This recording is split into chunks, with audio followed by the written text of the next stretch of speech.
Je commence une conférence pour les journées paysannes et c'est assez curieux d'avoir à parler aux journées paysannes sous une modalité de nuit digitale. Voilà, c'est vraiment la grande contradiction de cette situation, de ce sort qui nous est fait, où nous sommes condamnés à ce que Heidegger appelle le sans distance, c'est-à-dire où l'on n'est ni loin ni proche. Quelle est la nature de quelqu'un qui parle via le réseau? Voilà, il a l'air d'être devant nous, de s'adresser à nous, mais en fait il est plus loin, ça c'est sûr, mais il n'est pas non plus proche. Et cela alors même qu'il s'agit de penser l'acte du paysan qui, lui, suppose nécessairement la proximité, la contiguïté même. La distanciation sociale ne marche pas avec le soin que l'on doit porter à la vigne, par exemple. On ne cultive pas les fruits de la terre par Internet. On ne peut pas non plus se satisfaire de nourriture digitale. Et donc on peut craindre que la parole qui n'est pas dans la proximité, cette parole qui passe par le réseau, même par l'enregistrement dans le cas précis, ne puisse pas être une semaille. Oui. La semence suppose quand même une certaine proximité. Et d'ailleurs, ce n'est pas simplement la proximité du geste du semeur, c'est aussi le fait que la terre a été choisie, que l'on n'est pas en train de jeter vous voyez, les graines à tout vent. Et quand on ne sait pas à qui on s'adresse, quand on est face à un enregistrement, vous voyez, voilà, s'adresser à tout le monde, ça peut tomber dans toutes les mains, dans toutes les oreilles. Et donc c'est comme si on s'adressait à personne et que l'on se risquait toujours nécessairement au malentendu. Ce que je dis là, c'est précisément ce que dit Platon, vous savez, dans ce dialogue, le Phèdre, où il opère une critique de l'écriture. L'écriture, c'est déjà la première technologie, c'est-à-dire un logos qui est pris dans une technique, qui est l'écrit, donc vraiment le premier technologos, avec une première ambiguïté de cette intelligence artificielle, qui est le fait que ça parle, un livre, ça parle, et pourtant personne ne parle. Personne n'est là pour parler. Et donc il va s'adresser de la même manière à n'importe quel interlocuteur. Si on lui pose une question, il répète toujours la même chose. Et c'est très intéressant pour expliquer l'aberration de cette situation, ou le fait plutôt que la parole écrite n'est pas la parole la plus vivante, qui est une parole adressée, eh bien, il fait une comparaison avec l'agriculteur. Justement, Socrate dit « L'agriculteur qui a du bon sens, s'il a des semences auxquelles il tient et dont il souhaite obtenir des fruits, ira-t-il sérieusement les semer en plein été et au hasard, dans des jardins d'Adonis ?» C'est comme ça que ça s'appelait à l'époque, pour le plaisir de voir ces jardins devenir superbes en 8 jours. Vous voyez, des jardins d'agrément, on voit les choses pousser, mais ça ne risque pas de donner du fruit. Et à supposer qu'il le fasse, ne sera-ce pas par jeu, ou pour célébrer une fête, mais ce n'est pas sérieux, c'est du jeu. Mais pour les semences dont il souhaite faire un usage sérieux, il suivra les règles de cet art qu'est l'agriculture, et après les avoir semées dans le terrain approprié, voyez, il se réjouira si au bout de 8 mois, tout ce qu'il a semé est arrivé à maturité. Donc vous voyez, refus de l'immédiateté, le 8 jours, communication par les réseaux, on buzz, ça va très vite. Non, on passe de 8 jours à 8 mois, et la patience qu'il faut. Mais en plus, le fait de ne pas jeter n'importe comment les semences, de choisir, vous voyez, la terre appropriée. Alors vous voyez, c'est très intéressant. L'opération agricole sert ici de métaphore, en tout cas de parallèle, plus même que de métaphore, à ce qui serait le juste enseignement par la parole. Est-ce que c'est arbitraire ? savez, c'est le fait que l'agriculture soit prise comme modèle. Et ici, vous voyez, modèle de la parole adressée. Le philosophe doit s'adresser de la bonne manière en fonction de son interlocuteur, de la même façon que l'agriculteur va mettre des semences dans la bonne terre, en ayant choisi la bonne terre. Et, deuxièmement, il sera patient. Il ne pourra pas avoir tout de suite une floraison.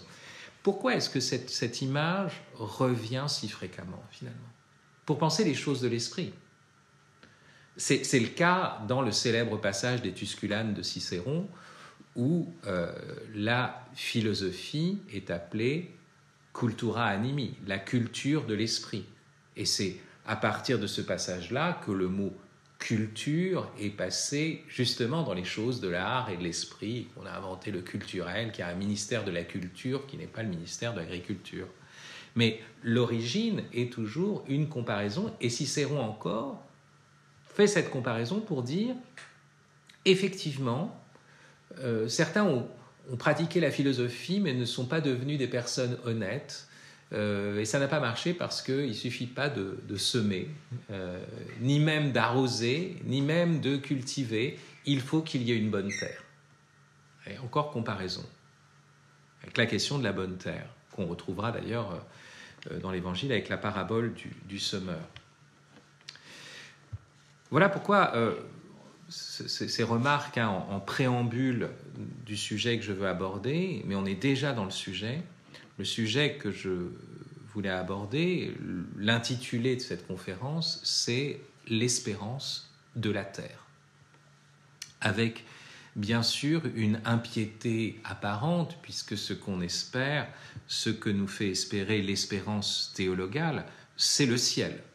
On parlait d'espérance de la terre comme étant l'objet de l'espérance, c'est problématique, et on pourrait penser qu'on est dans une régression païenne, dans une religion cosmique, cette religion cosmique qui nous renvoie à une sagesse du monde plutôt qu'à la loi ou à la parole de Dieu.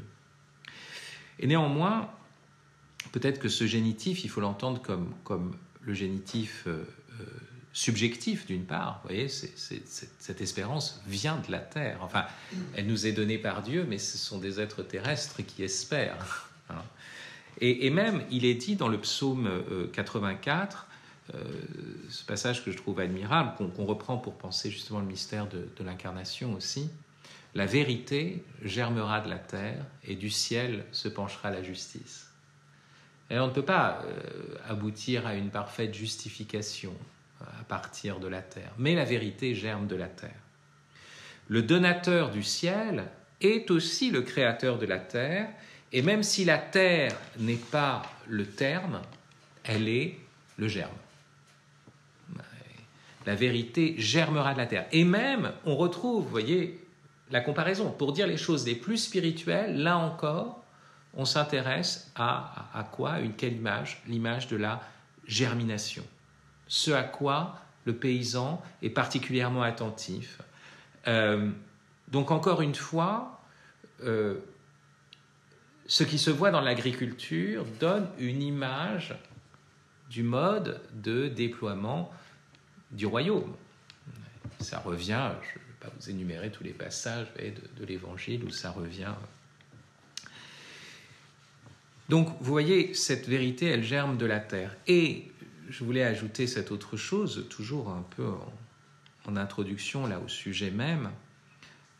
L'espérance théologale, qui a pour siège la volonté, vous savez, la volonté humaine, elle est quand même nourrie aussi de passion, d'élan sensible. Donc l'espérance théologale, pour être humaine, a besoin d'images sensibles. C'est une question qu'avait posée d'ailleurs le grand historien Jean Delumeau, disant qu'il y avait une perte du sens des fins dernières, du paradis, pas tellement parce que ça disparaissait de la prédication, mais aussi parce que les images du paradis avaient disparu. Elles apparaissaient trop naïves, vous voyez, des jardins, des êtres qui dansent, comme chez Fra Angelico, et que désormais, à partir de la piété moderne, notamment avec Thérèse d'Avila, si vous voulez, la béatitude est pensée plutôt comme un état subjectif. Et on ne voit plus le lieu de la béatitude. Ce qui fait que ça devient plus abstrait, plus intérieur sans doute, mais en même temps, notre piété manque de nourriture. Parce que nous sommes des êtres de chair et parce que notre connaissance part du sensible. Il y a un très beau passage de Paul Claudel dans Réflexion, introduction à un poème sur Dante. Il cite d'ailleurs un autre auteur, un écrivain anglais qui s'appelle Gamble, que je n'ai jamais retrouvé d'ailleurs moi-même. J'ai cherché la citation originelle sans jamais la trouver. Voilà ce qu'il dit. « Toute espérance repose en grande partie sur l'appui que lui fournit l'imagination. Si nous ne pouvons nous faire une conception réelle de la chose que nous désirons, nous sommes disposés à l'éloigner de notre esprit et à la placer hors du champ de notre intérêt actuel. » D'où l'importance, pour nourrir la foi, de la poésie, d'où la modalité même de l'expression biblique, qui n'est pas conceptuelle, qui passe par des images, et des images prises à la terre, et des images prises précisément aux opérations agricoles.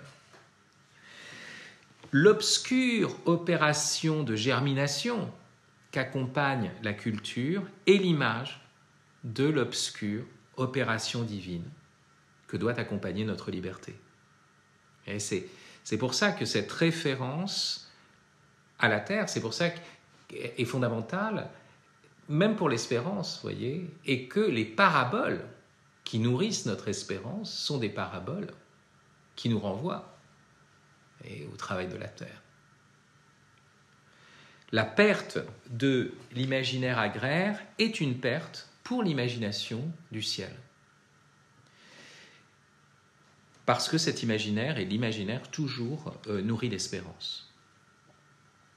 Et cette perte, elle est très grande dans notre époque. Nous vivons éloignés des opérations agricoles qui formaient l'arrière-plan des mentalités d'autrefois. On pouvait faire n'importe quel autre métier, je veux dire, on n'était pas forcément paysan, mais il y avait toujours, voyez, ce rapport à l'arrière-plan, à l'agriculture, à tel point que tout l'édifice scolaire a été conçu en fonction des rythmes du monde agricole. Pourquoi est-ce qu'on a des vacances en été ? Parce que c'est le moment des moissons. Parce que c'est le moment, en tout cas, du travail de la terre, où on va récolter les fruits, où on va récolter les légumes, etc. Donc, on devait aller aux patates et il fallait ne pas aller à l'école à ce moment-là. Les rythmes de l'école ont été fondés sur le rythme des saisons agricoles. Donc, perte. Et la perte est encore plus forte en ces temps liés à la peste, où la pandémie nous a confinés, où nous confine encore du reste, et où elle a favorisé les entreprises numériques. Et on a beaucoup parlé de ça, de cette pandémie qui a été une aubaine pour le capitalisme digital. De la même façon, on pourrait dire que la peste noire a été une aubaine pour la naissance du capitalisme, en rassemblant beaucoup d'argent dans un petit nombre d'héritiers qui, comme il y avait peu de main-d'œuvre, eh bien, ils ont dû travailler, pousser à l'invention des machines, etc. Et donc la structure du capitalisme apparaîtrait, il y a eu des thèses selon lesquelles elle apparaîtrait avec la peste noire, son extension au Nouveau Monde, et l'or du Nouveau Monde va venir en Europe et développer permettre des liquidités qui vont développer encore le capitalisme moderne. Bien, son extension est aussi liée à la variole et au typhus que nous avons communiqué. Pourquoi est-ce que la pandémie est allée dans ce sens-là, si vous voulez ? Elle a détruit les populations d'Amérique et laissé un espace, on pourrait dire, dévasté, mais prêt à recevoir la colonisation occidentale, etc. Vous voyez, la peste, souvent, a travaillé avec le capitalisme. C'est très curieux. Mais il n'y a pas que ça. Parce que cette pandémie nous a rappelé aussi qu'on devait toujours se nourrir. C'est ça le commerce essentiel. Et on s'est aussi rendu compte qu'il y avait, même s'il y avait un développement du monde digital, une résistance plus forte de la petite communauté, de l'oikos, du petit domaine. Et les gens qui étaient réunis dans une petite communauté, avec un potager, avec quelques animaux, ceux-là, finalement, se sont retrouvés plus à l'abri que les autres. Plus à l'abri de différentes manières. D'une part, parce que la vie communautaire était maintenue, parce qu'on pouvait se couper davantage du monde en ayant une certaine forme d'autarcie alimentaire, etc. Et donc le confinement n'était pas un enfermement ni un isolement pur et simple, mais aussi parce que ce rapport à la terre permet de conserver le réalisme. Ce qui a été terrible dans cette épidémie, c'est, si vous voulez, l'amplification de la viralité microbienne par la viralité numérique, de telle sorte qu'on perd le sens des choses. On ne sait plus ce qui se passe déjà. Une épidémie, c'est un événement, donc on est déconcerté, mais en plus, il y a cet effet d'amplificateur du numérique, boule de neige, mais aussi écran de fumée. Hein.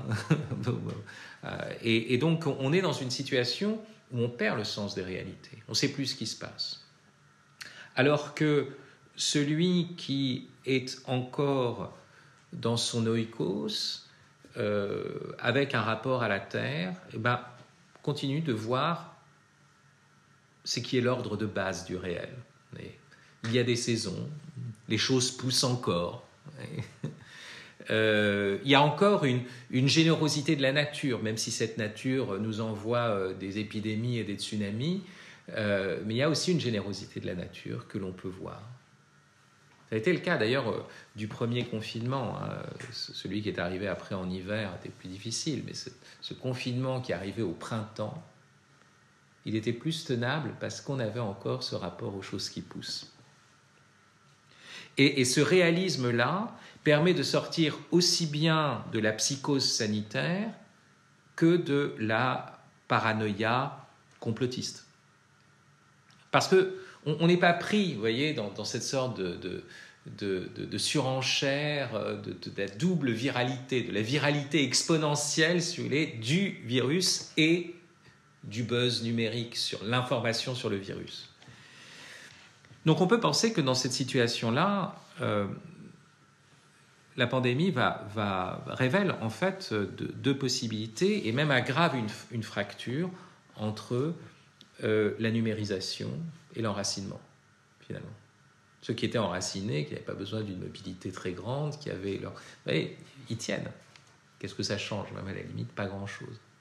Mais ceux qui ne le sont pas, sont dans une situation problématique. Et on pense que le salut est du côté de la numérisation. Alors, ce que je voudrais maintenant, pour développer cette question du rapport à la Terre et de l'espérance contenue dans la Terre, c'est essayer de comprendre comment on est arrivé à cette vision moderne qui a éclipsé, on pourrait dire, le paysan. Que le paysan soit un rustre, un bouseux, etc., bon, ça c'est pas un problème. Je veux dire, c'est pas d'ailleurs forcément faux. Je veux dire, c'est pas la question. La vraie question, c'est à partir de quel moment le monde a basculé jusqu'à croire que le cœur de la question économique, c'était l'argent, et même au-delà de l'argent, finalement, l'information digitale, le bitcoin, finalement, qui est l'avenir, d'une certaine façon, apparemment, de la non-économie ou la pseudo-économie postmoderne. Je pense qu'on peut trouver une compréhension de cette vision moderne de l'état de paysan chez celui qui est sans doute le plus grand philosophe moderne, celui chez qui la modernité se déploie avec tout son son sens, on pourrait dire, de l'histoire, du progrès, de l'avènement de l'esprit sur la Terre, à savoir Hegel. Or, Hegel, dans ce texte qu'on appelle la philosophie de l'esprit de Iéna, c'est-à-dire les travaux préparatoires à la phénoménologie de l'esprit, à ce qui sera après sa grande œuvre, réfléchit vraiment sur la manière dont, c'est un des premiers à penser ça, avant Marx, notre manière de transformer le monde, nos modes de production, finalement, impliquent une certaine manière de voir le monde. Et donc, une certaine manière aussi de se saisir soi-même. Et à partir de là, il va comparer trois états, je vais en rajouter un quatrième, parce que parfois on peut le voir dans ces textes, l'état du paysan, l'état de l'artisan, qu'il appelle aussi l'état bourgeois, l'état du marchand et l'état du financier. L'état du paysan, c'est l'état d'un homme qui est ancré à la terre et qui n'a pas un grand sens de sa liberté. La conscience qu'il a de lui-même n'est pas celle d'un homme libre parce que c'est un être enraciné qui est soumis au dynamisme naturel, aux saisons, aux germinations. Il ne peut pas faire de business plan, il n'a pas la liberté du businessman parce que justement, il y a un ordre qui s'impose à lui. Il ne peut pas faire une chaîne de montage et accélérer la performance parce qu'il y a des rythmes de la nature. Donc, c'est un homme qui est comme collé à la terre. Et c'est pour ça qu'il n'a pas encore la plénitude de la liberté et de la spiritualité, d'après Hegel. Ajoutez à cela que c'est un taciturne. Il faut d'ailleurs se méfier des jeunes blessés par la société et qui veulent retourner à la nature, un peu à la Jean-Jacques Rousseau. Jean-Jacques Rousseau, ça s'est mal passé à la cour de Versailles, il s'est fait humilier, il n'a pas eu la reconnaissance de Rameau en musique et de Voltaire en littérature, et à cause de ça, vous voyez, il explique que les institutions sont l'origine de la corruption des hommes et qu'il vaut mieux vivre une solitude au milieu de la nature, d'une certaine façon. Oui, c'est sûr que quand on s'est engueulé avec sa femme, eh bien, on trouve du repos auprès de ces plants de haricots. Il n'y a pas à discuter avec eux, il n'y a pas de conflit, c'est reposant. Mais en même temps, on n'est pas dans l'ordre, dans le lieu de la parole, de la conversation. Il y a un rapport à la nature, il y a un rapport avec l'ordre de la nature, et on peut imaginer, bien sûr, qu'il s'agit d'une conversation avec le créateur de la nature. C'est vrai, il y a cet ordre-là. Mais Hegel fait quand même cette remarque qui est pertinente. On n'est pas face à des créatures parlantes. Ça, c'est... Et donc, c'est pour ça que l'état du bourgeois est un état supérieur. Alors, le bourgeois est aussi sédentaire, mais il est en ville. Les rapports de ville, de rencontres, la rue, ça forge les bienséances, la politesse. Ça vient de politesse, de la cité, l'urbanité. Pourquoi est-ce qu'on parle de civilisation ? Pourquoi est-ce que c'est précisément l'état de celui qui est dans la civitas, dans la cité ? Et puis, son rapport à la nature est autre. Là, il en a besoin encore, mais la nature lui fournit désormais des matériaux. Et bien sûr qu'il va imiter la nature dans son opération, mais il n'est pas dépendant du dynamisme de la nature elle-même. Il n'attend pas que ça pousse. Il a une planche de bois et il la sculpte. Et il la taille et à sa guise. Donc, il gagne en liberté. Et ça, c'est déjà par rapport aux paysans. C'est ça la pensée de Hegel. Mais au-dessus du bourgeois, encore, il y a le marchand.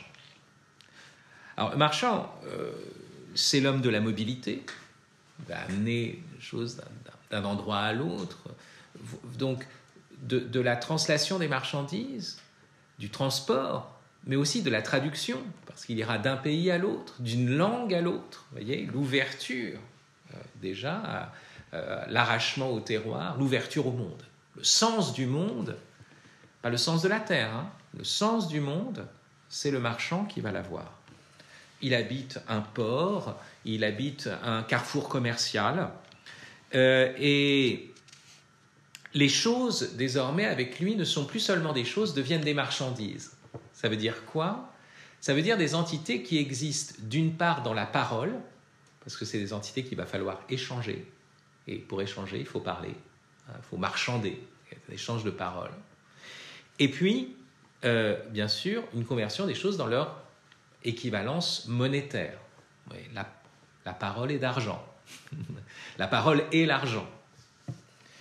Et c'est l'homme qui va bien sûr donc savoir converser, valoriser les choses qu'il vend, et même qui va rapporter des récits exotiques, puisqu'il vient de loin. Et là, vous voyez, le degré d'indépendance de l'homme à l'égard de la terre semble évident pour Hegel. C'est pour ça que le marchand est plus libre. Et au-dessus même du marchand, il y a carrément le financier. Le marchand transportait des étoffes,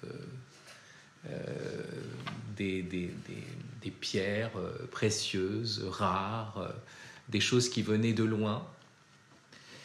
Même si ces choses devenaient des marchandises, il y avait encore des choses. Mais le financier, lui, n'opère plus que sur des chiffres.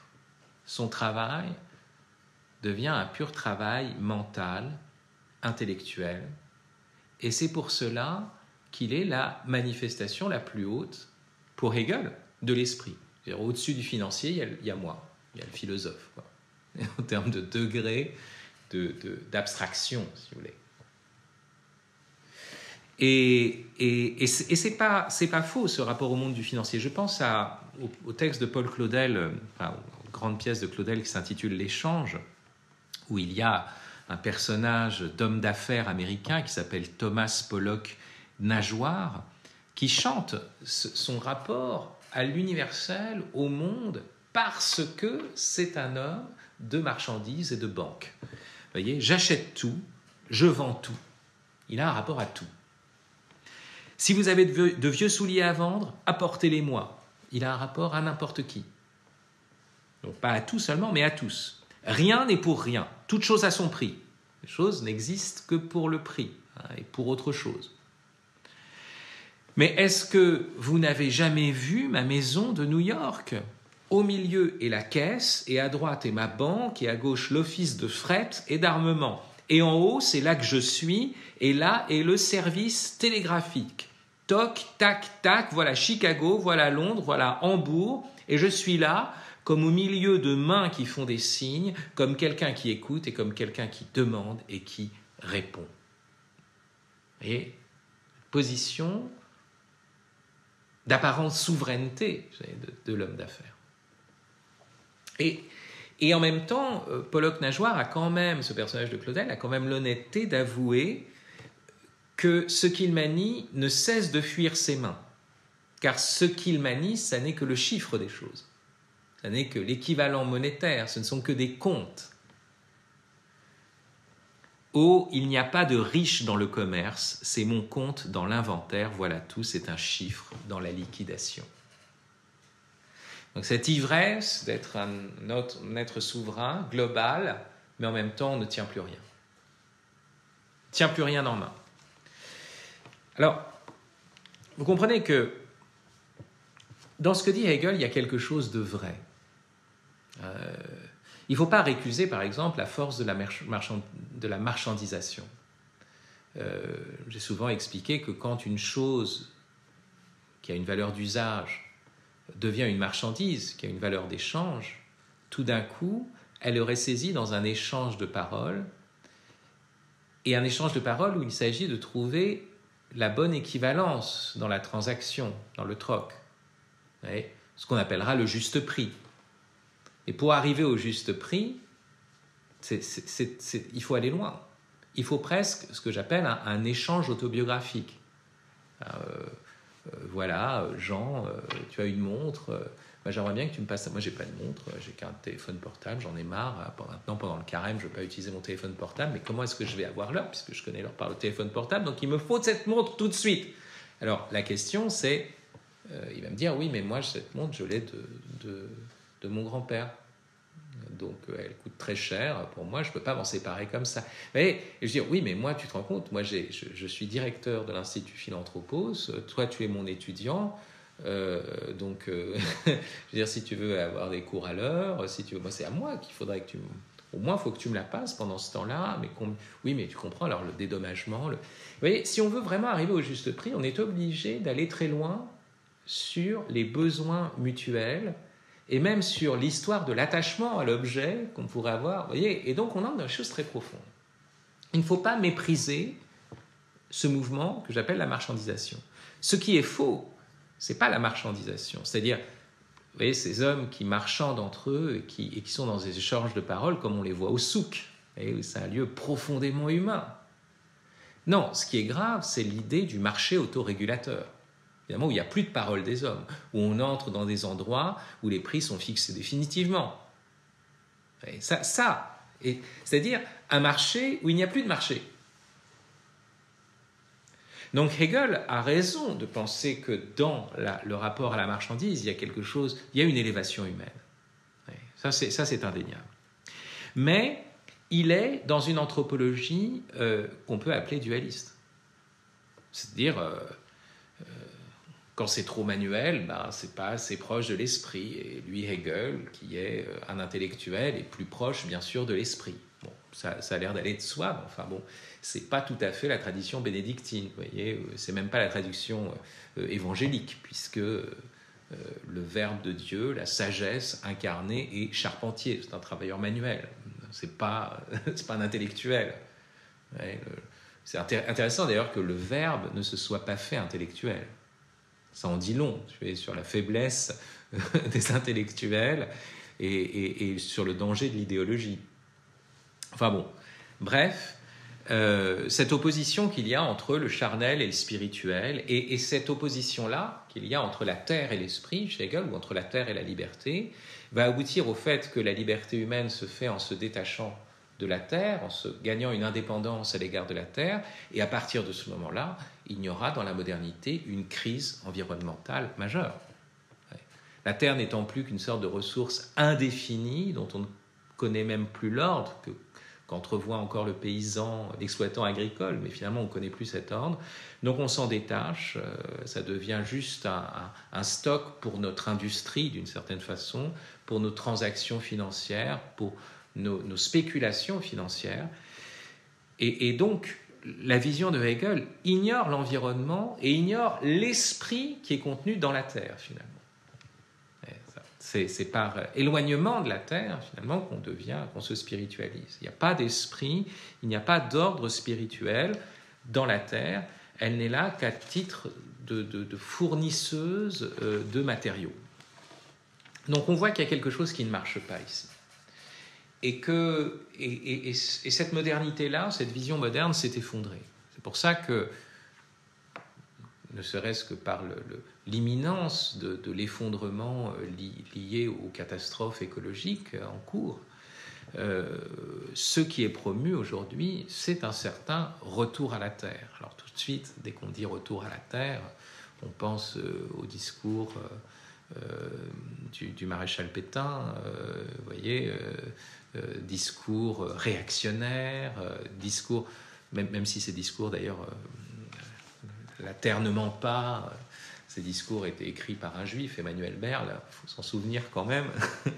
Mais voilà, cette question du retour à la terre, de quoi s'agit-il? Et est-ce que finalement le retour à la terre est un thème néo-païen ou est-ce que c'est un thème chrétien? C'est la grande question. On est d'accord pour dire qu'il y a une erreur de la modernité, mais il faut ne pas tomber dans un retour de balancier, régresser, si vous voulez, dans quelque chose qui serait un néopaganisme, une religion de la terre. Sachant que les religions de la terre ne sont pas des religions pour la terre. Ou si vous préférez, les religions de la terre ont été la base de la modernité qui a cru que la nature produirait des ressources sans fin. Parce que ces religions de la terre voyaient le cosmos comme un ordre intangible, invulnérable. la nature était invulnérable. Vous voyez ? Et ça, c'est une découverte qu'on a faite dans la modernité, finalement. Le cosmos a un commencement et une fin. Le cosmos va disparaître. Il ne peut pas nous livrer, justement, le sens d'un ordre définitif, ni même d'une justice, ni même d'une vitalité éternelle. Donc, bon. Alors, bien sûr que face au déracinement qui est promu par la modernité, par ce goût de la mobilité, de la spiritualité hegelien, ce que l'on va prôner, c'est l'enracinement. Il y a voir le célèbre texte de Simone Weil qui s'intitule « L'enracinement ». Mais quel est cet enracinement ? Et est-ce que la Bible nous parle d'abord d'enracinement ? Une première analyse, ce serait de tomber, et c'est ça le retour de Balancier, dans ce qu'on pourrait appeler l'autochtonisme. Sachant que dans autochtonisme, c'est vraiment ce qui sort, ce qui vient soi-même de la terre, le côté chtonien. C'était une idée qu'on trouvait chez les Grecs. Vous savez qu'il y a le mythe d'Érichtonios, qui était un des rois d'Athènes, le père des Athéniens, et qui, la mythologie le raconte, sort directement de la terre. Donc vous voyez, je suis né ici, c'est ma terre, je suis enraciné. L'homme aurait des racines, pas des jambes, vous voyez, ou les jambes, ce seraient des erreurs, il faut les enraciner. Le modèle, c'est l'arbre. Et c'est pour ça que ce personnage,Érichtonios, qui veut dire vraiment, qui renvoie à un mot qui veut dire presque né de la terre tribale, vous voyez, c'est ça qui est en jeu. On est d'ici, on ne bouge plus. Alors, vous voyez, ça cette vision qui est la vision, on pourrait dire, d'une défense rigide et fixiste, on pourrait dire, du terroir. C'est une vision qui est très problématique. Et déjà, qui est une vision récusée par les latins. Les latins ont pour figure un migrant. Le père de la latinité, c'est Énée. Énée quitte Troie, dévastée précisément par les Grecs, au nom d'une histoire de femme, et donc il va chercher un lieu où s'implanter. Vous voyez, il n'est pas issu de la terre. Vous voyez, les Latins ne sont pas issus de la terre où ils sont nés. Ils ont une origine étrangère, curieusement. Et la pensée des Latins, c'est la pensée, non pas de l'enracinement passé, là où j'ai mes racines, mais là où je vais prendre racine, où on pourrait dire, plutôt qu'une pensée de l'enracinement, une pensée de la culture. J'habite non pas l'endroit où j'ai mes racines, mais j'habite vraiment l'endroit que je cultive. C'est un Algérien qui arrive en France et qui cultive la langue française, qui lit Bossuet et Flaubert, qui s'attache à cette langue et à son histoire, eh bien, c'est lui qui habite la France. Et c'est pas le petit Français qui ne voit que des séries Netflix. Ouais. C'est la thèse des Latins. La légitimité vient de la culture. Et c'est pour ça qu'il y a des colonies latines. Le colon, c'est celui qui colérait, qui cultive. Il est légitime parce qu'il va cultiver le sol que l'autre ne cultivait pas. C'est ça la thèse latine.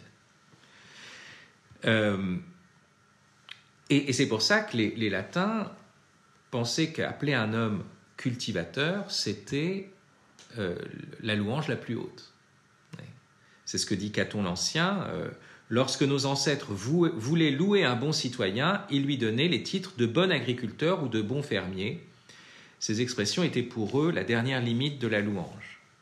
Et Cicéron dira même que la seule activité digne d'un homme libre, Cicéron lui-même avait des villas, des domaines, et il était patron de domaine agricole, c'est normal, même s'il était consul, mais parce que c'est la seule activité digne d'un homme libre.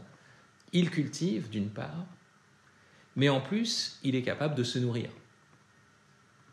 C'est quoi un homme libre? C'est quelqu'un qui arrive dans l'espace public en n'étant pas un mendiant. Si vous arrivez dans l'espace public et que vous avez faim, vous êtes prêt à toutes les compromissions. Mais si vous avez de quoi vous nourrir vous-même, alors vous arrivez en homme libre. Alors, pour qu'une telle chose soit possible, il faut avoir des esclaves. Bon, ça c'est le problème du monde latin. Encore des esclaves chez les Grecs. Mais malgré tout, vous voyez, l'idée que, comme l'homme a besoin de se nourrir, il faut qu'il ait une indépendance alimentaire pour pouvoir entrer dans le jeu politique librement, c'est une idée profonde. Et une idée d'ailleurs qui, même au point de vue géopolitique, est une idée assez décisive. Alors, vous voyez, on pourrait dire enracinement grec, culture latine. Mais qu'en est-il du monde judéo-chrétien? Qu'en est-il de la Bible? On n'est pas du côté de la culture. On est du côté, avec la Bible, d'autres choses que l'enracinement, c'est certain, mais aussi d'autres choses que la culture. D'abord, il faut remarquer que même s'il y a une référence agricole forte, il y a presque toujours primauté de l'agriculteur mobile sur l'agriculteur fixe, c'est-à-dire primauté de l'éleveur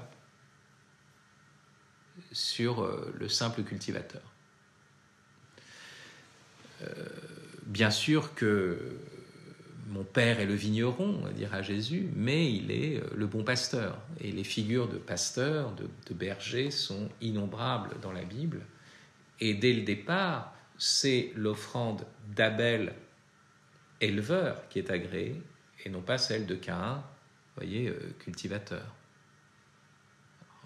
Alors, peut-être parce que c'est une offrande liée au sang, et qu'on veut nous rappeler qu'il y a une dimension de sacrifice dans le rapport à Dieu.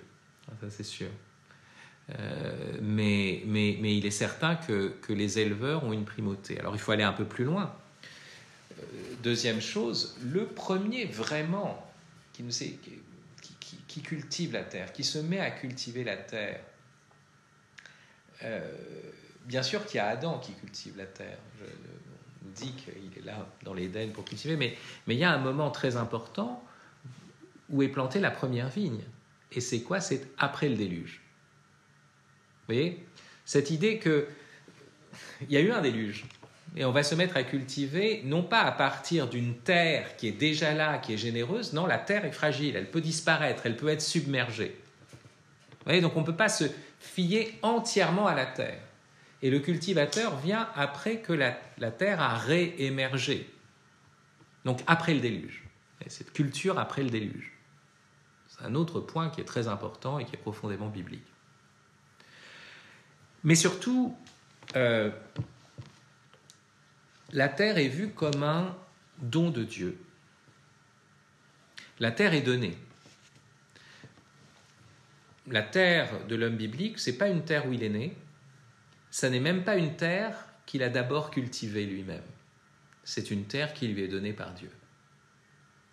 Ça, c'est un point fondamental. L'appel des Hébreux en terre promise, ils vont aller sur une terre où il y aura des maisons qu'ils n'ont pas construites et des arbres qu'ils n'ont pas plantés. C'est pareil comme un scandale d'expulsion d'une population existante, mais ce n'est pas ça, bien sûr, qui est en jeu. Si vous regardez dans le Deutéronome, c'est dit juste après le schéma Israël. Donc c'est pour dire l'importance de ce texte. Vous avez tout le schéma Israël, c'est Deutéronome 6, 4, et quand vous arrivez de 4 à 9, et vous arrivez à 4, verset 10, « Lorsque le Seigneur ton Dieu t'aura conduit au pays qu'il a juré à tes pères », c'est un don, en raison de la fidélité d'Abraham, Isaac et Jacob, qu'il a juré à tes pères de te donner, aux villes grandes et prospères que tu n'as pas bâties, aux maisons pleines de toutes sortes de biens, maisons que tu n'as pas remplies, aux puits que tu n'as pas creusés, aux vignes et aux oliviers que tu n'as pas plantés. On n'est pas dans la logique du cultivateur, simplement. Lors donc que tu auras mangé et que tu te seras rassasié, garde-toi d'oublier le Seigneur qui t'a fait sortir du pays d'Égypte, de la maison de servitude. C'est le Seigneur ton Dieu que tu craindras, lui que tu serviras, c'est par son nom que tu jureras. Vous voyez, ici, il ne s'agit pas de chasser un autochtone légitime. Ce n'est pas ça ce qui est en jeu. C'est de nous rappeler que la terre est toujours promise. C'est-à-dire que notre habitation de la terre dépend de la promesse de Dieu, qui nous l'a donnée et qui fait que nous devons, sur cette terre, donner à notre tour. Nous avons reçu sans mériter, nous devons donner, voyez, au-delà même de la simple justice. Et si vous voulez, c'est vraiment le fait d'habiter dans la justice et la miséricorde, qui est l'accomplissement ultime de la justice, qui est le cœur de l'habitation biblique. Et donc, c'est pour ça d'ailleurs que la grande institution n'est pas tellement la culture de la terre, ça c'est latin, voyez, c'est le Shabbat de la terre. Le fait qu'on puisse, à certains moments, laisser les terres en friche, et quand on les laisse en friche, ou qu'on laisse le bord du champ en friche, ou qu'on ne va pas ramasser les gerbes qui seraient tombées une fois qu'on a moissonné, vous voyez, tout ça qui est laissé aux pauvres, qui est laissé même à l'étranger. On pense au passage décisif dans la descendance de David, de Ruth, la Moabite, qui va justement glaner comme une pauvresse dans les champs de Boz, et Boz va la prendre, et il va y avoir la naissance d'Obed, père de Jessé, père de David. Élément pour rappeler au roi qui a tendance à tout accaparer, voyez, que non, il doit exercer la justice et la bonté, et que chacun doit avoir sa terre ou cultiver ou être libre, etc.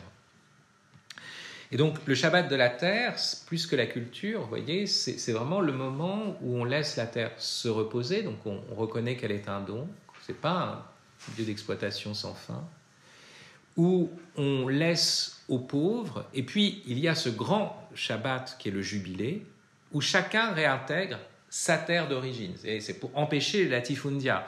Dans un monde où il y en a un qui a eu des mauvaises récoltes, ou qui s'est mal débrouillé, qui a fait un mauvais pari comme paysan. Donc il est pauvre, il a dû vendre sa terre, il devient manœuvre chez un autre, etc. Mais au terme des 50 ans, cette fois 7 ans, en fait 49 ans et la 50e année du jubilé, chacun réintègre sa terre initiale. Retrouve sa maisonnée avec son, vous voyez, selon le cadastre qui a été défini au temps de Josué.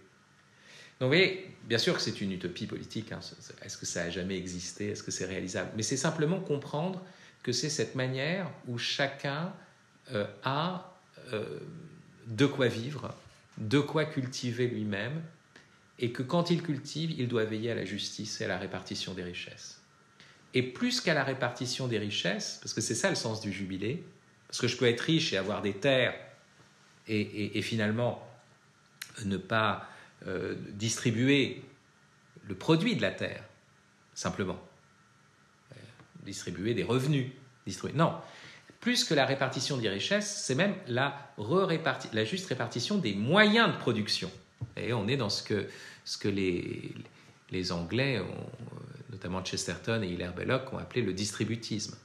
Et le distributisme, qui est ni le capitalisme ni le socialisme, disait-il, et qui n'était pas non plus l'idée qu'il faut une plus grande équité dans les salaires, une plus grande équité dans l'accès à la consommation, dans l'accès aux richesses. Non, il faut une plus grande équité dans la distribution des moyens de production, que chacun puisse produire lui-même. Vous voyez ?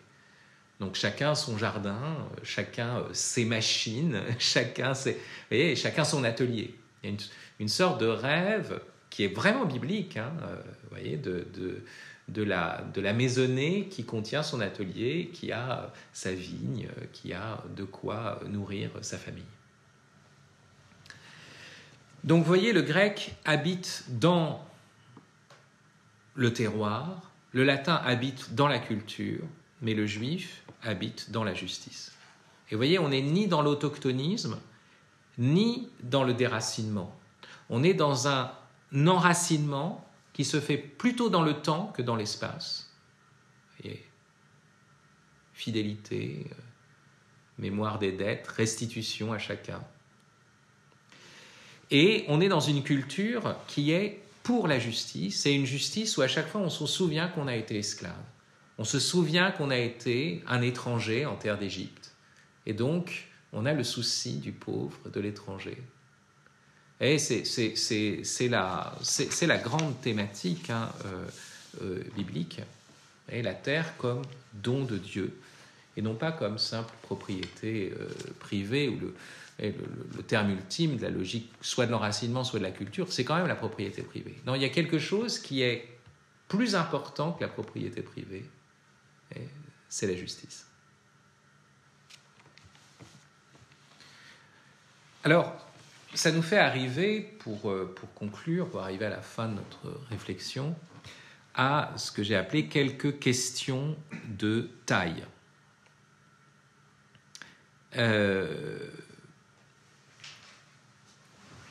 Il y a une primauté, je vous l'ai dit, de la justice.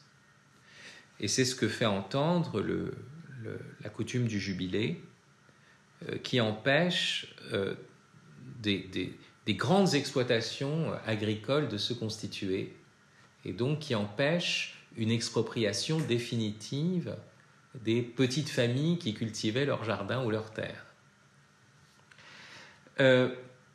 Mais derrière cette justice, il faut faire attention que ce qui est en jeu, c'est un rapport finalement à la réalité.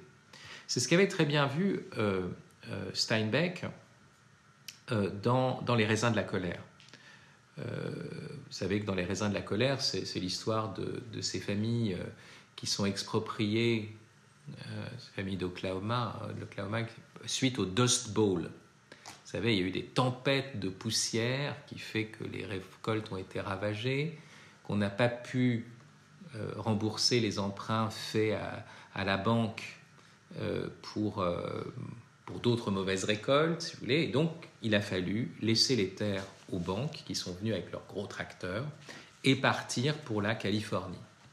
Et là, ces petits propriétaires terriens, ces agriculteurs qui sont dans une agriculture, on pourrait dire, de type biblique, c'est-à-dire familiale, vont découvrir les vastes exploitations de Californie. Et avec des types qui possèdent 1 million d'arpents. Alors, c'est complètement disproportionné.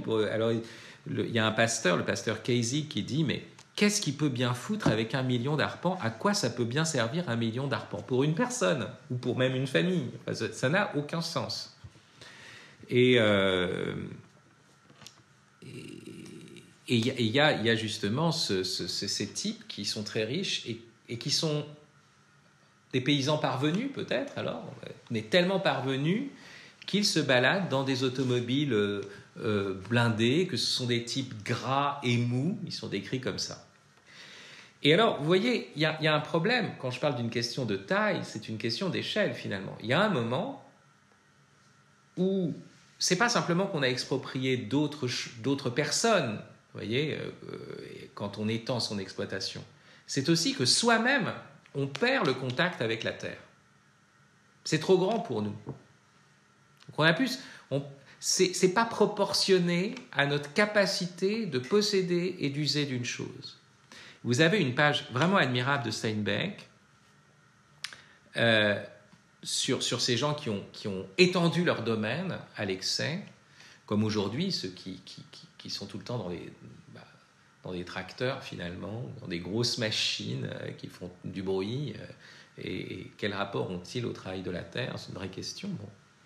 Toutes ces choses, ils les avaient, ils en étaient si riches qu'ils finissaient par ne plus les voir. Ils n'étaient plus tenaillés par le désir d'un bel arpent de terre meuble, d'une charrue au soc luisant pour le labourer, de graines à jeter au vent et d'un petit moulin qui ferait tourner ses ailettes dans le ciel. Ils ne se levaient plus pour écouter dans l'obscurité le premier gazouillis des oiseaux encore ensommeillés ou la première caresse de la brise matinale, en attendant qu'il fît jour pour aller travailler à leur champ bien-aimé. Vous voyez, paysan, son chant est bien-aimé, il a ce rapport à la nature, il écoute le chant des oiseaux juste avant l'aube.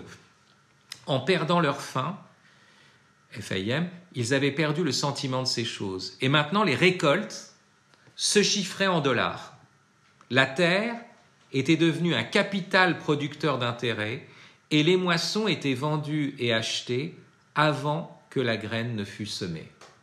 On arrive dans une sorte de renversement de l'ordre des choses, mais aussi de perte du contact avec les choses. Et donc, ce n'est pas simplement le fait que le grand exploitant a chassé des petits propriétaires, c'est que lui-même est aliéné. La grande thèse de Marx, c'est que ce n'est pas les prolétaires qui sont aliénés seulement, c'est les capitalistes, ce sont les bourgeois eux-mêmes qui perdent le vrai sens de la production, et qui sont pris dans une sorte de développement automatique de la plus-value. Et là, non. Celui qui a une trop grande exploitation perd ce rapport au réel. Et vous voyez que c'est ça qui est premier. Ce rapport au réel qui est profondément lié au sens du partage, de la distribution, de la justice. Donc vous voyez, ça me fait arriver à mon deuxième point. C'est ce sens du réel qui est premier, qui est le sens de la justice, le sens de la communion, le souci de la dignité de chaque personne. Et cela, que l'on soit agriculteur ou artisan ou marchand ou financier. Rêver d'un monde où il n'y aurait plus que des paysans, si vous voulez, qui est une sorte de fantasme de certains écolos, bobos, qui n'ont d'ailleurs jamais travaillé la terre, pour certains, vous voyez, c'est une absurdité. Il y a des gens qui sont des artisans, il y a des gens qui sont faits pour être des marchands, et moi-même, je ne suis pas paysan, vous voyez. Je dois le reconnaître. J'ai essayé un potager, j'y suis à peu près arrivé, mais au fond, je vois bien que ma tâche ne peut pas être cette occupation-là. Ma tâche principale, ce n'est pas celle-là. Mais vous voyez, l'enjeu, c'est malgré tout de garder le sens paysan. J'y reviendrai. Garder ce rapport à la première justice, qui est de nourrir et de partager les nourritures. Même le financier, vous voyez, ce qui se passe aujourd'hui, c'est que le financier, je vous ai dit que le marchand, c'était plus des marchands, c'est un marché autorégulateur, donc un marché sans marché. Mais on a aussi aujourd'hui une finance sans finance, parce que financer, c'est un acte transitif.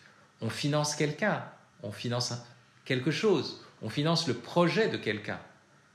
Il se trouve que quelqu'un a des liquidités, qu'un autre a un esprit d'initiative, d'entreprise, et c'est normal que le financier aide cette...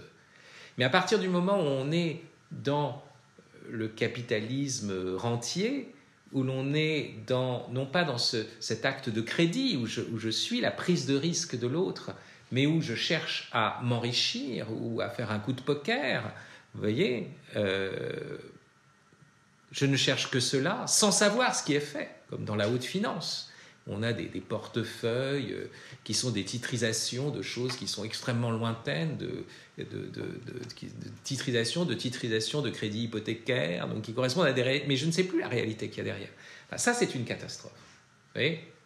Donc, la finance ne finance plus rien. C'est ça le problème.